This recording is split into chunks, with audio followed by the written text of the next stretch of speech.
Okay, I was given the signal. I just wanted to welcome everyone. We're so glad that you could be with us here today for this one of two events, final events with our interns that we've been looking forward to very much. We have been planning, Border Community Alliance has been planning our internship program since I came on board, so in September. And this is a program that has been going on for at least 10 years. It's one of our oldest programs with Border Community Alliance. So I just wanted to first introduce myself. I think I met most of you probably at lunch or at other times. My name is Celia. I'm the Executive Director of Border Community Alliance. We're a Southern Arizona-based nonprofit based in Tubac. Our office is in Tubac, but we kind of go all over the borderlands doing different programs. And our mission is to bridge the border and create community through education, cultural exchange, collaboration, and social investment.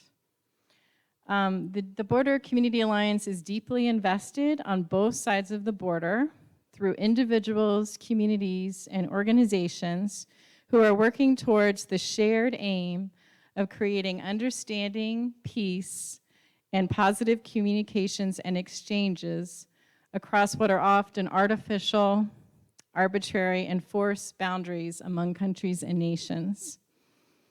We also seek to change the narrative the media portrays of the borderlands to help folks understand the unique and rich shared cultures, natural environment and landscapes, and cross-border communities of our area. So our Borderlands Ambassador program that you're going to hear about today is, I think, probably the best example of our mission that we have. This year, we brought together an amazing group of interns. They're from 6 states, a very diverse set of backgrounds, and they've now been living in Nogales for 6 weeks on top of a hill with a great view. They came here right at the beginning of monsoon season, so got to witness that. They got to witness the brutal heat of the summer, but also the wonderfulness of the weather patterns here. And they've traveled everywhere, I think that almost everywhere that they could have during this time in the borderlands, everywhere from Agua Prieta, Douglas, all the way to Ajo, Sasabe, that area. So I hope that they feel like they've gotten to witness a lot in a variety of experiences. I'm really proud of them for how they've, as I've seen it, and I spent 4 days with them in Ajo and Sonoita. I'm really proud of them for how I just feel they've just dived into everything without any inhibitions or very few inhibitions, and just kind of welcomed every experience to learn and to witness everything that goes on in all the different aspects of the borderlands. I think they've asked hard questions when I've heard them speak to people, and they haven't. They tried to clear out their assumptions that they might have had when they came in, and just be open to new ideas and new thoughts. So that's really what we wanted, and thank you for that. So I would be remiss if I didn't repeat what Jerry said at lunch, which is that we really thank the church here for all that they've done to support this program, and everything from furnishing the intern house to fundraising and just a lot of volunteer support in many different areas, not just the internship program. So thank you for that so much. I also want to recognize, and we're going to bring on the interns in just a minute because that's who you want to hear. I want to recognize somebody that without whom we could not have done this program, and that's Amy Tice, who's our intern.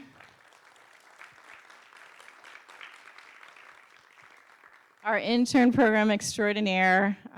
When Amy walked through our door back in March, she was interested in joining our board. She lived in Maine, and we talked through that, and we thought, well, come help us out, work with us for a while, and whether you live in Maine, maybe we can work something out. And then on the way out the door, we handed her this job description, and that was perfect because it was such a good match, Amy in this job and working with this particular group of people. So we can't thank her enough. Her partner Wendy, who also did a lot with the interns, and we appreciate that very much. And last but not least, I just want to thank our board, the Border Community Alliance Board, of which if they had not helped in many different ways to create this program, like I said, from the very beginning last fall, the application process, the fundraising, the strategizing, everything, we would not have been able to do it.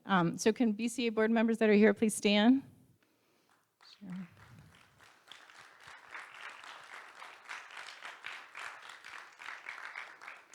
Thank you all very much for your support and all the hard work that you've done. So without further ado, I'm going to just call up Amy to say a few words.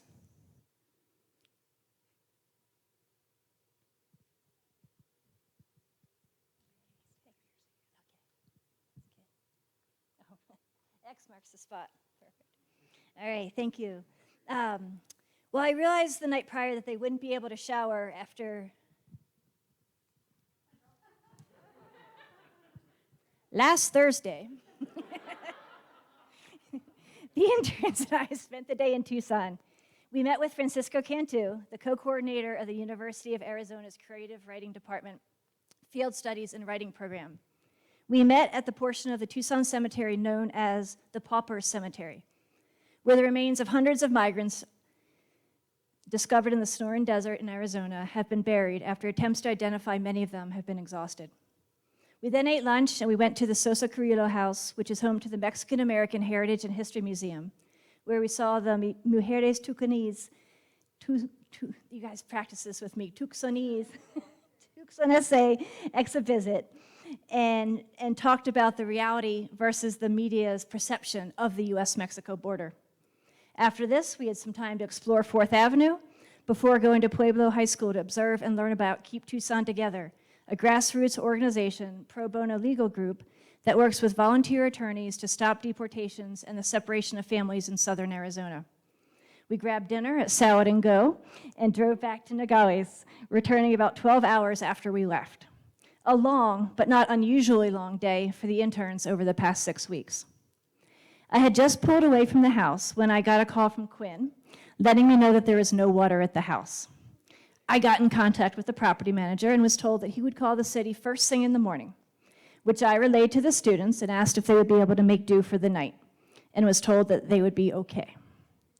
When I picked them up the next morning, the first question after we got moving quite naturally was whether I had heard anything about the water situation, and I froze.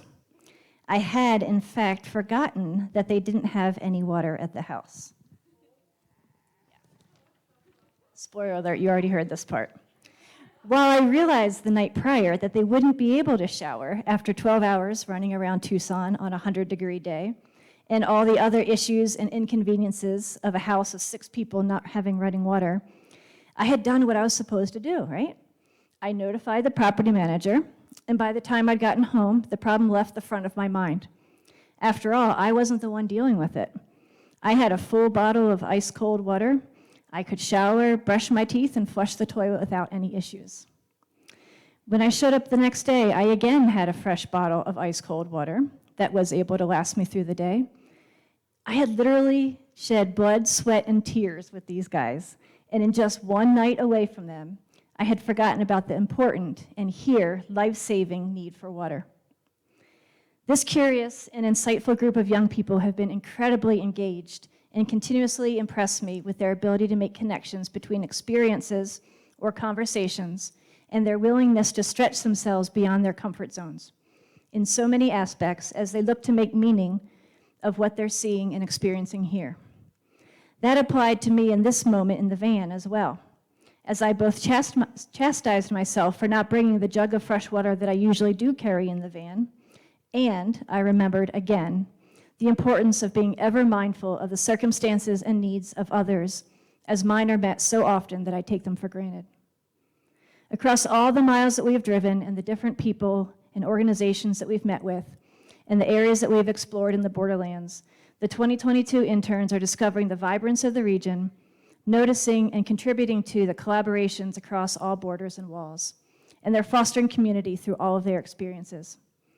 As a relative newcomer myself to the Borderlands, I also had the opportunity to see the space and its people through fresh eyes. As we prepare to send them off, our focus now is on identifying specific actions that they can take in the months and years to come to further the lessons learned during their time and make positive and impactful difference in the lives of other people here, in their home and school communities and beyond. Before I turn the attention over to the students, I also want to express appreciation to so many people for their support of this program through donations of time, household furnishings, sharing their knowledge, personal stories, and financial gifts. It truly was a community effort to make this summer internship possible. Mocha is going to be the first student to speak, and I'll ask each of them, before you go into it, if it's not already in your presentation, to just introduce yourself, your school, and your program of study. All right, thank you.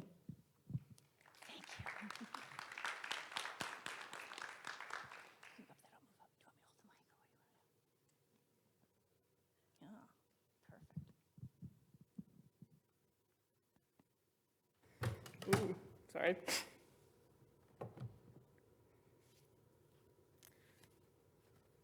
My goodness. Good afternoon. My name is Mocha Jones. I am originally from Ann Arbor, Michigan. I am going into my senior year at McGill University in Montreal, where I am studying international development with a double minor in psychology and Hispanic studies. I originally found out about the Borderlands Ambassador program through Marilyn Townley, who is actually a member of this church, so I don't know if any of you know her. She is the mother of my mother's best friend, so that's how I found out about this program. I have for a while now been considering going to law school when I graduate, and this year I developed a specific interest in immigration law after taking a Canadian Studies course entitled Migration, Power, and Possibilities for Change. The course focused on the Canadian immigration regime and more specifically the precarity of involved in their temporary foreign worker programs, as well as the various mechanisms by which people organize against these systems. As I have attended McGill University, I have noticed that Canada tends to benefit from being the northern neighbor of the United States. Anything that Canada does that's like bad is nothing compared to how things are going down here. Yeah. However, both Canada and the United States were founded by settler colonial regimes, and the effects of those regimes are still present and felt by many today. Learning about Canada's immigration policies have really, affirmed this notion for me, and I was excited about the prospect of being able to take the abstract things that I was learning about an unfamiliar immigration regime and apply them concretely to a regime that I was more familiar with, at least in the way that the US immigration regime is so divisively talked about in the United States. I really struggled in the creation of this presentation, trying to distill these 6 weeks of intense learning and experiences, of laughter and tears, of beauty and pain into an 8 to 10 minute presentation seemed like an impossible task. One I did not, in fact, manage to accomplish. So instead, I'm just going to share a couple of impactful moments and overarching themes in an attempt to shed a little bit of light on what these weeks have meant to me. In our first week, we attended a legal immigration simulation conducted by Borderlinks. The simulation is designed to answer the question of why people wanting to immigrate to the United States do not do so in the quote-unquote right way. Each of us were given a description of someone looking to pursue a legal route of immigration to the United States, and then, by following clues embedded in the answers to various questions about our personal situations, we determined whether or not a path to citizenship existed for us, the people. The choose-your-own-adventure style goose chase around the Borderlinks building did a good job of mimicking the bureaucratic runaround that is the United States immigration system. The situation that I was assigned to was that of a mother of an 8-year-old legal citizen of the United States. The mother had originally entered the United States not through a port of entry and had been residing without documentation since. Despite the status of her daughter, who was born in the United States and was thus a legal citizen, she had no path to citizenship because her original entrance was not through a port of entry. If she were to pursue citizenship, she would be immediately removed from the country, and only after a number of years correlated to how long she had been residing in the US, would she be able to seek citizenship externally. In cases like these, that is where the undocumented parents of United States citizens seek citizenship, the parents must prove that their deportation would cause extreme hardship to the families in the United States. Extreme hardship is evaluated relative to others in the same situation. In this case, and in so many others like it, the forced separation of a mother from her 8-year-old daughter is simply not uniquely burdensome enough to warrant an exemption. Our first week in the Borderlands set the tone for the saddening and deeply frustrating reality of the immigration policy in a country that treats human beings as disposable commodities. 2 weeks ago, we traveled to Ajo, Arizona to participate in a water drop with the Ajo Samaritans. The water drop was slated to be a 5-mile hike out and back, dropping water at 2 locations just south of Bates Well Ranch. An accidental missed turn extended our hike by a couple of miles. We had set off early enough in the morning and had been able to pack enough water that the extra distance in the 108-degree heat was manageable. And when we arrived back at the trucks, we were able to grab chilled drinks out of the cooler, crank the AC, and leave the desert. This is not a luxury afforded to those forced through the desert by the US's prevention through deterrence policies. That afternoon, as we laid in the barely working AC of the barn, resting from our morning exertions, I was overwhelmed by my seeming inability to cool off. Still, weeks later, I occasionally feel as though I'm back beneath the beating sun, slight headache building from the inevitable dehydration and the lack of sufficient shade. We were only in the desert for 5 hours. There is a prevalent political rhetoric that paints people who cross into the United States not for a port of entry as taking the easy way out. But there is nothing easy about the desert. It is harsh and desolate, it deceives you, and it is hot as hell. We've talked a lot through this program about contradictions, the allure of the desert and the death contained within, the fever of the day and the freeze of the night, the beauty and the pain wrapped around and threaded through the Borderlands. I am constantly amazed and inspired by the beauty of the communities that we have encountered here. Like-minded people gathering to do the work that needs to be done because they recognize that there is no other option. Individuals taking it upon themselves to stand up to the beast that is the United States immigration regime. Yesterday, we returned to Ruby, Arizona, one of the first places that we visited during this program, and we had a closing ceremony as a way of bringing these past 6 weeks full circle. As we laid handmade clay objects on a mandala of items we had collected from the desert, we sang about the beauty of this place. I leave you today with the last lines from this song. Through beauty, all things are made whole. Through beauty, all things are restored. Thank you.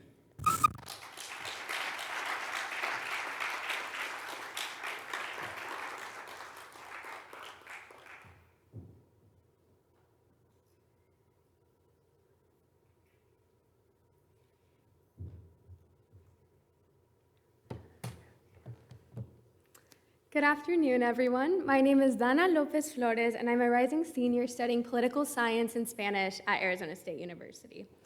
To start off, I wanted to tell you guys a little bit about my history. So I was originally born in Hermosillo, Sonora, but when I was 4 years old, my family and I immigrated to the States, and we settled in Mesa, Arizona. From a very early age, I was exposed to the complexities of the US immigration system, and seeing the ways in which my family and I had to navigate that complicated immigration system made me realize how inaccessible it can be for many people to obtain legal status in the US. This was one of the first moments that prompted me to learn more about immigration politics. During high school, I recall hearing all of this rhetoric against immigrants, painting them as criminals and kind of like an invasion happening along the border. There was also a push for anti-immigration policies happening, like the migrant protection protocols and zero-tolerance immigration enforcement policies, which separated hundreds of families. Learning about all of these human rights violations happening along the border further cemented my interest in immigration law. When I began college, I decided to become more involved in Latina groups on campus, like El Concilio and the Pre-Law Latina Association. My involvement in these groups, as well as my coursework, really put me on the path towards law school and pursuing immigration law, which is why when I came across this internship, I thought it would be an amazing opportunity to experience the border and the surrounding borderlands in a way that I hadn't been able to do so before. I wanted to explore and learn firsthand about the different avenues and journeys that people traverse in order to have even the slightest chance at a safer and better life, rather than solely going off of my experiences dealing with immigration. I wanted to chat with you guys today about some of the biggest takeaways that I have had from my experience here in the Borderlands this summer. So to start off, my service learning placement was with Quinn at La Casa de la Misericordia, which is a migrant shelter in Nogales, Sonora. This shelter is essentially a waiting space for people, especially families and single mothers, that are looking to begin their asylum proceedings in the US. But because of the Remain in Mexico policy, they are forced to wait out this period in Mexico. La Casa does amazing work by connecting them with Arizona Justice for Our Neighbors, which is a nonprofit organization that provides legal aid. Arizona Justice for Our Neighbors then facilitates the process and allows them to cross into the US so that they can begin their asylum journey. I remember my first day at La Casa, that second week here in Nogales, and I just remember feeling such a deep sense of community, and in a way I felt at home. And I started thinking that this is what so many of these families must feel like when they arrive there, just a sense of home and a very welcoming environment. Throughout the course of our time at La Casa, we assisted in doing intake interviews and outtake interviews of these families. During these interviews, families shared the reasons why they were seeking asylum and why they were forced to leave their homes. As you can imagine, these interviews were very personal and emotionally heavy. Hearing all of the pain and suffering that they had to go through and endure on their long journey to make it into the US was very emotionally draining. We also were able to take part in helping and escorting families during their crossover from Nogales, Sonora into the US for their asylum interview. Overall, volunteering at La Casa has been one of the most rewarding experiences, and I'm so grateful to have had the opportunity to learn and connect with the staff and volunteers there, but also to hear the stories of so many families who are looking to begin their asylum journey and to be able to help them in whatever way that they needed. One of the other experiences that was very impactful was our visit to Ajo and Sonoita. So being able to hear the stories of these migrant families at La Casa really became more concrete and tangible when we went to Ajo and participated in the water drop. So taking part in this water drop, which was only an 8-mile hike, put many things into a very humbling perspective. Throughout the hike, I pondered how it was possible that there were those who considered leaving humanitarian aid and water for people who are crossing the desert a crime. I thought how terrifying it must be to have to traverse the vast desert, not knowing where you're going and not knowing if you will end up alive. It dawned on me that even if these people were to make it through the desert and make it to their destination, their journey doesn't end there. They still have to face so many obstacles, like a language barrier, a potentially unwelcoming and hostile environment, and the lack of a legal status, which basically forces them into the margins of society. It really settled with me that the struggle of the migrant is ongoing and never ending. In the midst of this harrowing realization, I found myself in awe of the community of volunteers that came together to provide humanitarian aid to the many people crossing through the desert. Our visit to Ajo was very impactful in that I was able to experience and learn from the community that has built a volunteer base and a network that is centered around humanitarian aid, migrant justice, and proudly helping those around them in whatever capacity they can. Being in Ajo furthered my belief that the best way to build up a community is through empowerment and direct investment in said community. This mural, I think that's on the screen, is in the Artist's Alley in downtown Ajo. And I felt when I saw it that it really captured my realization that militarization should never be the answer, and that revitalization of a community by way of investing in social services like education, housing, businesses will be a better answer and will allow a community to flourish and thrive. This idea of revitalization was perfectly exemplified when we visited Café Justo in Agua Prieta. Café Justo is an international coffee cooperative based in Salvador Urbina, Chiapas, Mexico. And it's focused on providing high-quality coffee, but it is more importantly driven by justice and ensuring that its coffee farmers have equitable wages and profit, which is different than other coffee cooperatives. Café Justo's business model seeks to address poverty and the root causes of migration by providing sustainable employment opportunities and ensuring that people's basic needs are met. We had the opportunity to visit Café Justo in Imas, which is the coffee shop and the place where the coffee beans are roasted. Here, we met with Daniel Cifuentes, who is the production manager of Café Justo. He emphasized how currently they have 40 families who are part of this cooperative and how throughout the course of these years, they've seen a significant decrease in migration in Salvador Urbina. This business model prioritizes people over profits and has been shown to be effective in reducing migration more so than current immigration policies that are centered around militarization at the border.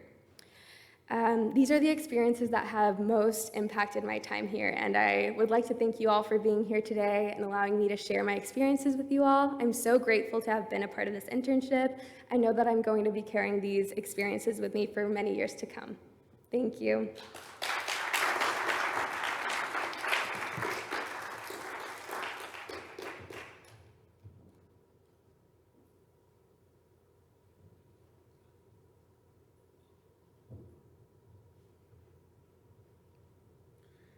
Hi all, my name is Sam. I'm from Boston, Massachusetts, and I went to Wesleyan University in Connecticut, where I studied creative writing and film. And you might be wondering why a creative writer is here. I decided after a year of school in a very insular, predominantly wealthy white community, that if I were to write about human experience, I would have to know a little bit more and lean into discomfort, and so I've paired my love of creative writing and art with my love of justice, migrant justice, and I hoped that in addition to everything that I learned here in these 6 weeks, that I would produce a story that was inspired by my time here. And so I'm going to read a short story that I wrote while I was here, and I hope you enjoy it. It's called Roadkill. The coyote splayed flat on the side of the road reeks of cooked offal under the desert sun. Its fur is flecked with black tire marks that veer over its body and back into the right-hand lane. Vultures circle overhead, and somewhere deep into the mesquite, a mother is looking for her pup. I look up at the sun beating down a furnace. From where it sits in the sky, it can't be later than 9 in the morning, though it feels like the heat of the day. Summer in the desert is a time when everything goes to war with one another, when sense is smelted from our sweated temples, and we wait in the umbra until the earth tilts back. I walk back to the car and turn off the engine. I collect a shovel, surgical gloves, and a black trash bag from the trunk and go back to where the corpse is slowly putrefying. I do my work. The bits that reject the shovel I pick up with my hands. I get as much as I can into the bag, and once the job is done, what's left of the coyote looks like a hemorrhaged scab in the pavement, a thin paste of still wet red on the blistered black. As I carry the laden bag back to the car, a white truck approaches in the distance. I know the look of the truck because in this swath of wasteland, the dust teems with them. Everyone here knows them, and what everyone chooses to opine is thought to be their own prerogative. The truck slows as it passes. The men inside stare behind their sunglasses, heads shaved clean. Look them in the eye for too long and they might want to talk to you.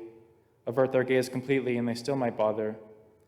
So I look over at them, nod, and carry on my way to the car. Still, the wheels grate and the truck comes to a stop a couple 100 feet ahead. By the time the men reach me, I'm back in the driver's seat. Morning, one says. Going to be a hot one, says the other. I look ahead and give a slight smile in agreement. I keep my mouth shut around the white truck men for fear that anything I say will reveal my alliances. I have no alliances, But the way it goes around here is everyone is excited with something, and they assume that you are too. What do you have in the bag? The first one asks. Coyote, I say, my eyes fixed on the waves of heat rippling from the pavement. Hunter? The second one asks. I swallow my grumble and shake my head. Just trying to pick up after everyone, keep town clean. The two men eye each other behind their sunglasses. The first one grunts and slowly makes his way around the car, peering into the windows as he does. The second one grinds his heel and sucks his lip while he looks at me. Careful touching roadkill. You could get anthrax, the second one finally says. Wear gloves, I respond. What do you want to do with a dead coyote? Like I said, just cleaning up. I never tell them more than they need to know. If I were to say I was going to bury it in my backyard, that every living thing deserves a proper burial, even Hunter's refuse, maybe they'd make the wrong meaning out of it. Maybe they decide by their strange logic I was a threat to their exploits. Maybe they take me in their truck and leave the day to rot the bones in the back of my car. This area is overrun with them. You're never going to get them all. I say let them be. They're ugly creatures. Have a bad habit of killing our cattle, too, he says. I'll do my job and you do yours, I say a bit too gruffly. He shrugs and looks over at the other, who is finishing his circle around the car, a disinterested look on his face. Nothing to see here, I imagine him thinking. Just another crazy local, thinks the other. You have a good day, miss, one says, and the men trudge back to their truck. I sigh and start the car. I look out at the spot where the coyote had laid. A couple yards to the right, rusted concertina wires wrap around wooden stakes in the ground. On the other side of the fence is the wildlife refuge, where camouflaged hunters slink about in the faded green chaparral. It is nothing new that a refuge is a hunting ground. A way of controlling the overpopulation of predators, they say. But then the fence went up to keep the coyotes from getting to the cattle, but the coyotes grew tenfold, and the cattle kept dying. The night howls more with the sound of roving white trucks anyway. I look over again at the bloodprint in the pavement, how the tire marks swerved from the lane and back. Whoever was driving had seen in the headlights a coyote standing at the edge of the road and aimed right towards it. No one in this place sees a coyote and lets it live anymore. They only see a threat to their livestock, a torrent of predators that draw blood from their outposts. So I spend my days digging graves for the animals, wishing people could see that the desert only bears fruit. I pull into the lane and head into town. The sun is making its way to its zenith. Wildland turns into grids of adobe houses. Way east in the distance, the plateaued stretch of a copper mine glints the sun. The mine was abandoned decades prior, and ever since, the town has been waning piecemeal. Those that lived closest began to pick up and leave when their children started getting sick from the arsenic in the tailings. Now, unsuspecting cattle are the only things that roam the eastern side of town, munching on arsenic-coated grassland. It's no surprise the cattle started dying after they took the place of the people. How simple it was to blame the coyotes for the failed enterprise of the ranchers. How easily the blame could roll off their tongues. I turn off the main thoroughfare and onto the dirt road that leads to my house. All around me, people lead their secret lives. Behind their doors, they're all probably skinning the fur off their game and laughing about how effortless their dominion is over their prey. At the end of the road, my house pokes out from the cactus, wooden clapboard peeling off its paint. I pull into the driveway, take out the stuff from the trunk, and walk along the side of the house to the backyard. The yard is girded by a chain-link fence, all ochre and devoid of plant life. Where saguaro and prickly pear would grow, the flat dirt is pockmarked with the scars of loosened soil, where bones lay underneath. I find a patch of untouched dirt at the corner of the yard and set the bag down next to me. Below it, tiny rivulets of blood trickle from the bottom and soak into the dirt. The steady din of cicadas hums all around me, and I have the feeling of being watched by 1,000 tiny eyes. The shovel hits the ground, and I begin to dig. I dream that I am sleeping in my bed.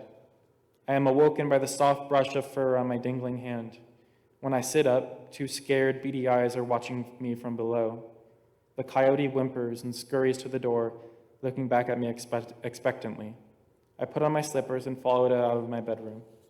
In the kitchen, the back door is wide open, and the low desert breeze is whispering through the house. The coyote stands at the mouth of the door, looking out at the backyard. I follow his gaze, and outside, the yard is filled with a mass of 100 coyotes, all hiding from the dangers that prowl the grounds. I step out from the house and walk down the stairs to the yard where they await me. The flood of bodies rushes towards me, brushing up against my legs and licking my hands. Their eyes say, "Thank you." Their tongues say, "We're safe now." I wake up in the early hour of the morning to the soft sound of grating soil. At first, I lie in bed trying to place it. It's nothing I've heard before, and I've learned to train my ears even to the smallest sound. I sit up, put on my slippers, and walk out of the bedroom. In the kitchen, the soft red glow of brake lights filters in through the windows, and silhouetted in them are the dark figures of two men chipping quietly away at the ground. I rush to the back door and turn on the floodlights. There in the yard, the two men in the white truck stand beside hollow craters in the earth, the graves already exhumed. Behind them, the truck is parked on the other side of the fence. I can see through the chain links a wide dent in the bumper, smudged with the brown of dried blood about the size of a young coyote. I open the door and they look up at me with the wide eyes of caught thieves. "Hey!" I growl at them, but before I can make it down from the house, the men are already on the other side of the fence and slamming the truck doors. The engine roars and the wheels skid, and the truck disappears into the night. I stand at the bottom of the stairs, stand before the empty pits of the unburied, and watch as the fading headlights snake over the rolling hills. Soon, they will most likely reach where they are going, where a tall, corroded metal wall digs into the earth and draws blood. Deep into the remote expanse of the desert, people scale the same wall and find themselves in a refuge that is hardly true to its name, where camouflaged men in white trucks slink between the mesquite, searching for their prey. The people will walk, and they will keep walking, through washes with rattlesnakes and up mountains with rock scree, until they reach a place where they can say, "Thank you, we're safe now." Thank you.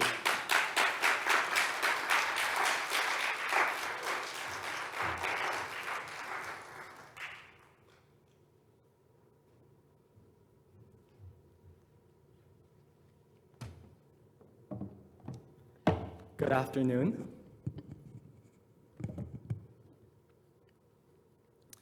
My name is Nicholas Cackett, and I'm a rising junior from Hamilton College in New York, double majoring in literature and world politics. Born in Ecuador, I now live in South Florida, though contrary to popular belief, this did not prepare me for the Arizonian heat. I will gladly be sticking to my mosquitoes and alligators. Today, I will be reading an article that I have written throughout the course of the last week. I've written it with the goal of publishing it in The Spectator, my college's newspaper. So I've attempted to shed a little light on some of the issues facing our southern border, in the hopes that others in my community will become involved. I've written this article using notes I have taken throughout the course of this internship, as well as interviews. It's titled Life in the Borderlands: The Environment, Walls, and QAnon. Unwanted, members of any vigilante border militia group, including but not limited to Arizona Border Recon, do not enter our establishment, reads a small sign at the entrance of La Gitana, a bustling cantina and cafe in Arvaca, a small community located 11 miles from the border between the United States and Mexico. The area has had a strained and at times violent history with militias, worsened by instigating rhetoric of recent years. Far from isolated, many border towns face the same problems, with armed vigilante groups fueled by QAnon conspiracy theories patrolling the region. Those living in the borderlands must also contend with the ever-increasing power of Border Patrol, whose adoption of a prevention through deterrence strategy for undocumented migrants and its subsequent militarization along the southern border has completely ignored the underlying causes of migration, doing little to stifle it. Its consequences are far-reaching. not only in a social and economic sense, but an environmental one as well, with the construction of the border wall enacting lasting damage on the Arizona landscape. Together, they have created a unique environment within the United States, affecting the lives of those who have made it their home. Upon arrival, Border Patrol's presence is felt heavily in southern Arizona, where Customs and Border Protection agents can be found in every major road in town, easily identified by the large green stripe that mark their vehicles. From the living room of our shared house in Nogales, Arizona, I can see the blimp utilized by the agency for reconnaissance and as a visual deterrent, a menacing Orwellian reminder of their constant surveillance. According to a 2017 report by the U.S. Government Accountability Office, the blimp can observe ground, air, and water traffic from up to 200 miles away, a watchful eye over the city. Citizens, speaking to the local newspaper, Nogales International, expressed a variety of opinions, with some feeling it was an invasion of privacy that amounted to spying, and others stating they were hopeful that it would help stop the movement of arms and drugs across the border. Regardless, the implementation of the blimp highlights Border Patrol's continuous focus on increased militarization and surveillance to stop undocumented immigration, though this response has been found to be highly inadequate. With $17.5 billion for the 2023 fiscal year, Customs and Border Protection has the largest budget within the Department of Homeland Security, using much of it to increase the number of agents it has on the ground, building and repairing the wall, and purchasing military and surveillance equipment. This is meant to prevent undocumented crossing and deterring would-be migrants by essentially blocking off sections of the border and forcing them towards more dangerous crossings, weaponizing the scorching desert. However, the strategy of prevention through deterrence fails to address the root causes of migration, as people are forced to leave their homes in search of safety and stability, with little to no chance of being able to migrate through a legal pathway into the United States, and then being left with no choice but to make the perilous journey. This has tragically only served to increase the number of migrant deaths and disappearances across the southern border rather than provide a viable solution, with more than 6 million people attempting the crossing since the strategy's implementation. And according to the Undocumented Migration Project, at least 3,200 people have died in Arizona alone. Driving north from the border on Interstate 19, a major highway in Arizona, inevitably leads to being stopped at a Border Patrol checkpoint, where you're asked by officers if you're a citizen of the United States. Border Patrol's powers have been expanded in recent years, with the recent Supreme Court in Egbert v. Bull dealing a blow to police federal accountability in court. Speaking to Gabriel, a resident of Sasabe, we were told of the dangers citizens faced when providing aid to migrants, as Border Patrol could consider it the crime of aiding and abetting and arrest them. This was reinforced when working with Tucson Samaritans and the Ajo Samaritans, organizations based in Arizona that provide humanitarian aid in the US and Mexico borderlands. It is an active concern for members, one that must be taken into consideration before every trip.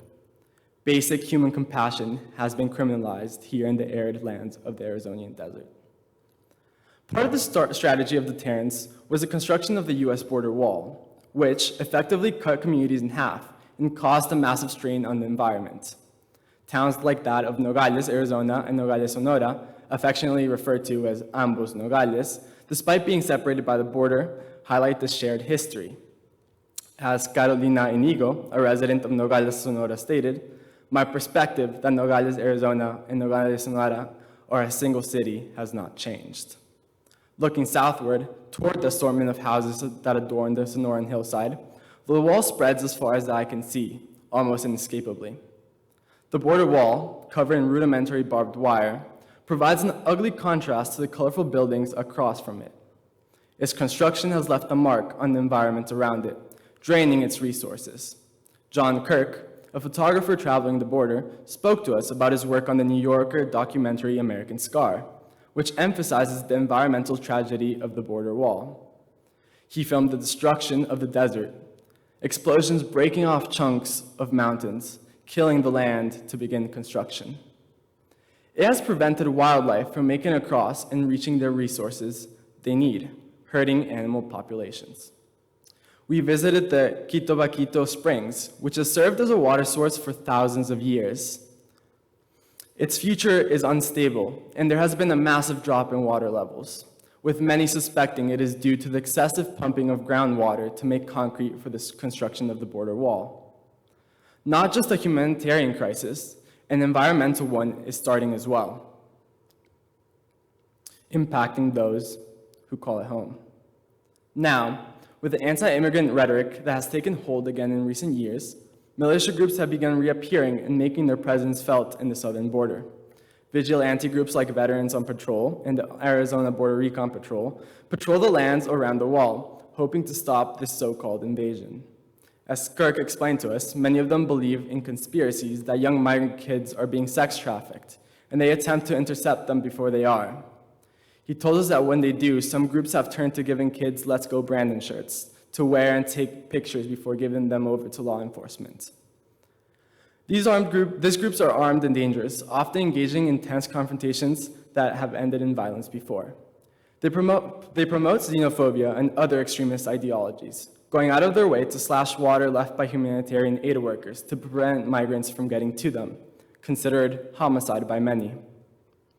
These various factors have culminated in the creation of unique circumstances in the southern border of the United States that need to be addressed if the country wishes to solve the humanitarian crisis that is occurring there.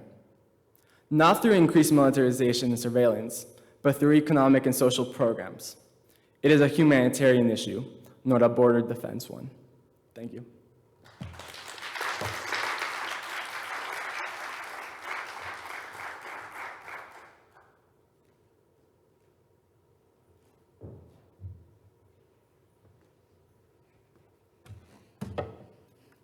Good afternoon. The best way to find yourself is to lose yourself in the service of others. When we were in Aho a couple of weeks ago, Sam reminded me of this quote by Mahatma Gandhi. He mentioned it offhand, just in the course of a normal, casual conversation, but its simplicity rang true to the experience that I've been so fortunate to have this summer. But before we get to what this past 6 weeks have meant to me, I'd like to talk a little bit about what brought me here in the first place. My name is Quinn Jones, and I've lived my entire life in upstate New York. I'm from a very small town where there's more cows than people. I grew up in the same house that my mom did, went to the same high school as both of my parents with many of the same teachers. Sufficient to say, I grew up in a bit of an echo chamber, so expanding my horizons is something that's very important to me. I go to Hamilton College, where I study government and Hispanic studies, and a lot of my coursework intersects on issues of migration. I'm personally very interested in what a decolonial feminist framework and praxis looks like. And part of that methodology that's very important to me is immersion experiences, where on-the-ground contact with people and hearing their lived experiences is prioritized. But beyond what I find academically interesting, this internship has been very important to me personally. The COVID-19 pandemic, which was a shock to my system like none other. It felt like I had just started my freshman year of college. I had just gotten my first position as an intern on a congressional campaign. I was riding a high after a successful season of mock trial. But all the things that I counted on to build myself up came to a screeching halt. I felt like I was constantly running uphill, and I lost the spark that I usually felt about political, social, and humanitarian causes. It wasn't until a Hispanic studies professor assigned us a book about lost children, the kids who fall through the cracks in the US due to their legal status or the legal status of their family members, that I let myself really see the sorrow and the anguish of what it looks like to be undocumented in the United States. That snowballed into an interest in the immigration system, then migration as a whole, and eventually into imagining what migrant justice could look like. Trying to insulate myself during the pandemic from everything that I was feeling, the sorrow, the anger of the absolute tragedies that feel like they happen every single day in our country, was my attempt at protecting myself, my peace. I thought that if I could keep a distance, stay emotionally detached, I could stay safe. But in doing that, I actually lost my power. It is an amazing thing that I can stand here and say that I feel the same anger, the same sorrow, the same joy and love as each and every one of you in this room right now. And that's our superpower as humans, and we should never give that up. It's the relationships that we build that make our lives valuable, and it's relationships that have made this time so special for me. From the camaraderie we've developed as interns living in the same house and traveling the borderlands together, to the everyday conversations, both simple and more nuanced, that I've had with complete strangers on both sides of the border, it's people that matter. But right now, in the immigration policy in the United States, well, in a lot of aspects about how our country functions, people are not being cared for in the way that they should be. From prevention through deterrence to Title 42, the US-Mexico border is not historically a place where the individual humanity of travelers has been held in high regard. How do we bridge that gap between policy and people? You know, that's a question I've been searching for the answer to for a really long time. And while I certainly don't think it's a problem only I can solve, I know that the experiences that we've shared will carry with me as I go back to New York, a space to me that feels very distant and isolated from the borderlands. I feel like I have the language now to explain to my family and friends what's happening here. And that's because I've been here, walking in this space along so many incredible people and organizations.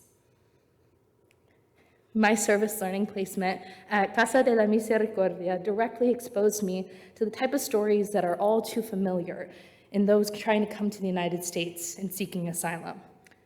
While each story that Dana and I heard was unique, common threads tied the hopes and dreams of each person that we spoke to together. Dana said something the other day that I think is really important. No matter the horrors that people had survived, the treacherous journeys in uphill battle, fighting each and every obstacle in their way, travelers still have hope. It's hope that keeps driving them forward in the face of adversity, an adversity that many of us can only imagine. That's so incredibly inspiring to me. I feel so privileged to have been able to see that hope firsthand, to have felt the palpable way that it hangs in the air. And that doesn't even begin to mention the incredible staff and volunteers who care for migrants at Casa before they can try to cross the border.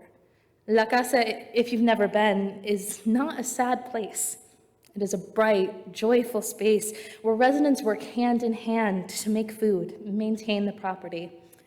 Children run around with bright eyes, allowed to be just little kids playing after school. For some of them, it's the first time in their lives that they're allowed to just be kids. Not migrant kids, but kids. It's hope incarnate, a living testament to the strength of human resilience, and I'm so honored to have played a small part in how they operated this summer. And it's not just Casa that is doing this incredible and vital work. Here in the borderlands, where the simultaneous power and failure of the state is so visible, where every corner feels militarized, there are so many incredible people who have devoted their lives to helping others. Whether it's Gail and Dora with La Casa de la Esperanza in Sasabe, the folks over at Frontera de Cristo and Douglas in Agua Prieta, who've helped empower people to reclaim their personal agency, or the way that the Ajo Samaritans come together to form a community that is as effective as it is welcoming. There is so much good work being done here in the borderlands. I want to circle back to how I started. The best way to find yourself is to lose yourself in the service of others. I don't know if I found myself.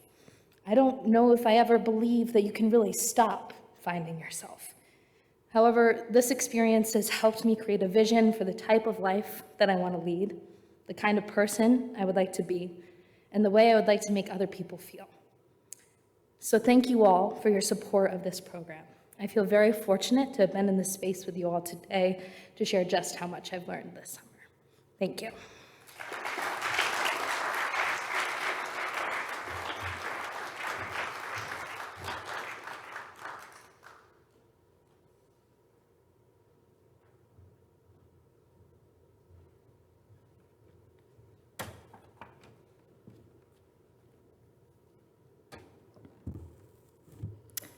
Have we lost compassion? This is a question that has been circulating my mind for quite a while. But first, what is compassion? With different people come different lenses and perspectives. As a Borderlands Ambassador intern, I have been able to meet extraordinary people who exemplify compassion. And if they are willing, I'd like for them to give us a view on what compassion means to them. Amy?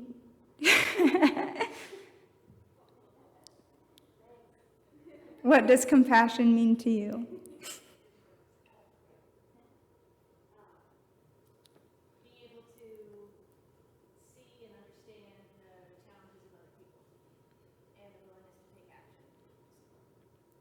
Thank you.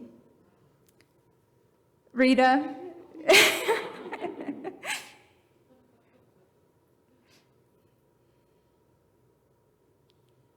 holding compassion for oneself first, standing in who we really are, and from that place being able to share our love with others.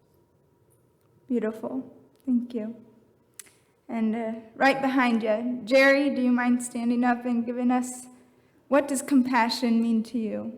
Passion for others, caring for others, a way of opening your heart and being there present to others.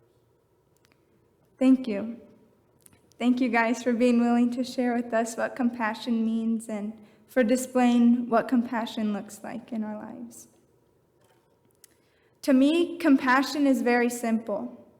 It is treating one another with kindness and respect, regardless of political affiliation, religious affiliation, status, skin color, because at the end of the day, we are all humans wanting to be seen and heard. I'd like to share a story of compassion with you all. That is a story which carries both joy and pain.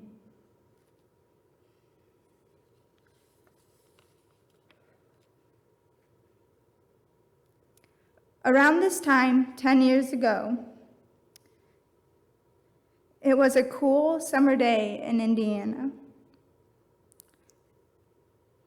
The perfect day to invite my tia and Theo over for a carne asada.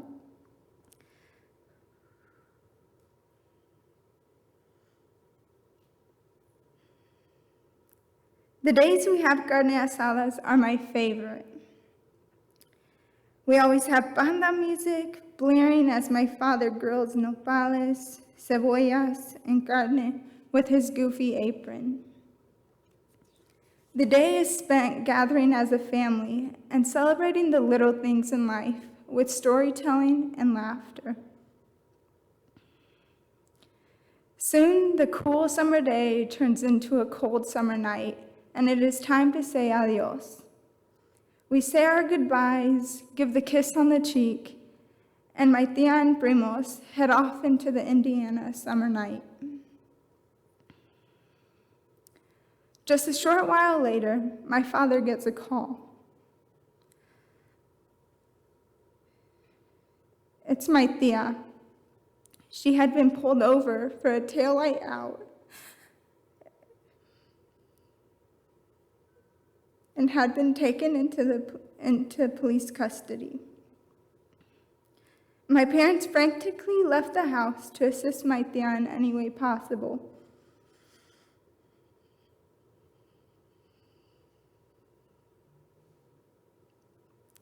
To a licensed U.S. citizen, you have nothing to worry about.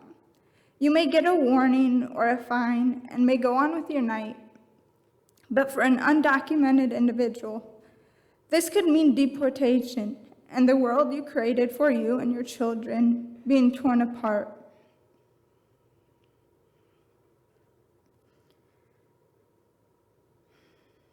By the grace of God, my tia is still here in the U.S., and the officer who pulled her over treated her with compassion, not worrying about her status as an undocumented individual, but as the mother of 2 U.S. citizens who have happened to attend the same Catholic parish as he.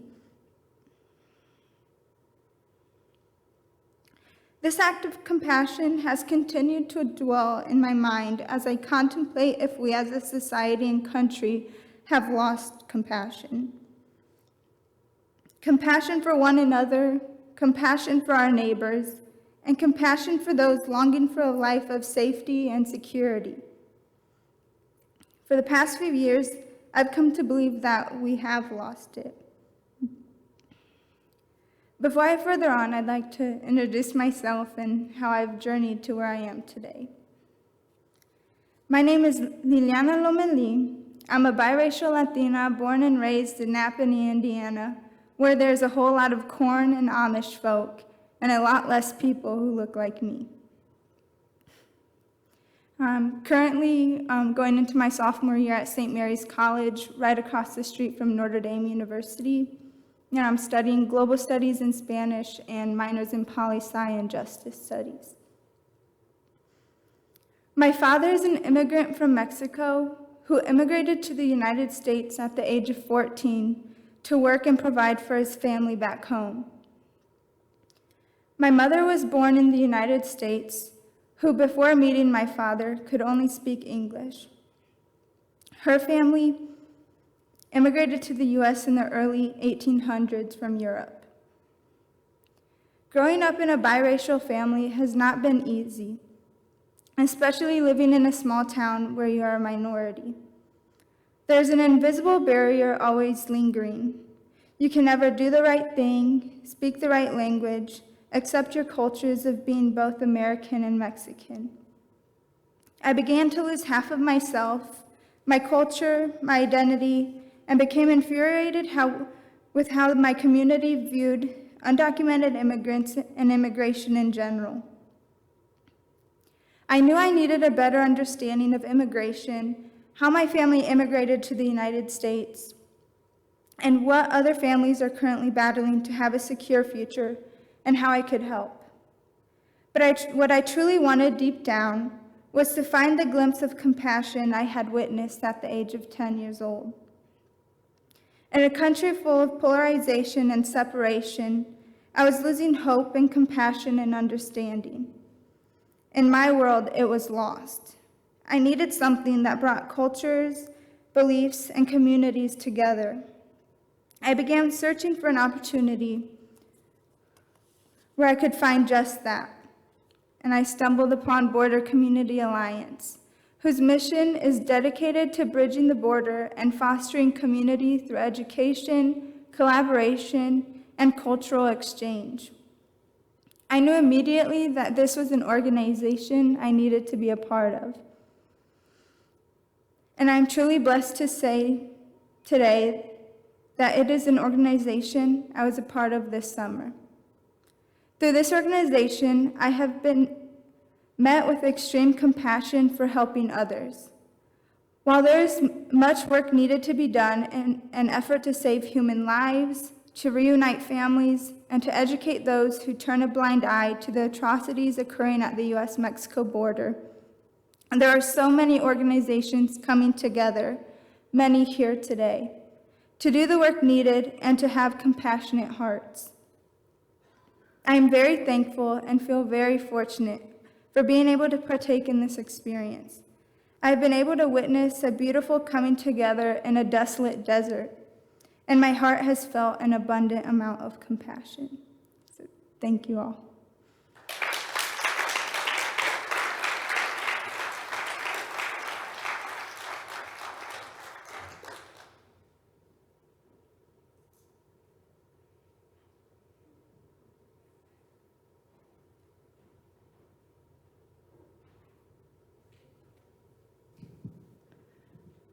Thank you all very much. I'm not going to say too many more words because I think you all said it the best, and I appreciate your honesty and bringing forth what you got out of this program. And I do hope that your experience with us added something to your worldview and that you will carry it with you back to your communities. And thank you for all your hard work. I wanted to thank you all for coming today. I'm glad you all got to hear these young people talk about their amazingly different experiences and personally felt, in so many ways, thoughts and feelings. So thank you for being a part of that. Also, I forgot to think, I was thanking people at the beginning, and I just wanted to thank a couple more people. Consul General Laura Biederbach is here with us today, and Alonzo from the Consul General's office. I think the interns met with them at the very beginning during that first week and set the stage for things. And you all are always very accommodating to our mission, meeting with all our Nogales groups. And so thank you for coming today. Hopefully I didn't miss anybody else. Many of you in the room have been a big part of this program. And I hope today that you get to see what came out of it and all the good outcomes. So thank you. Have a good rest of your afternoon.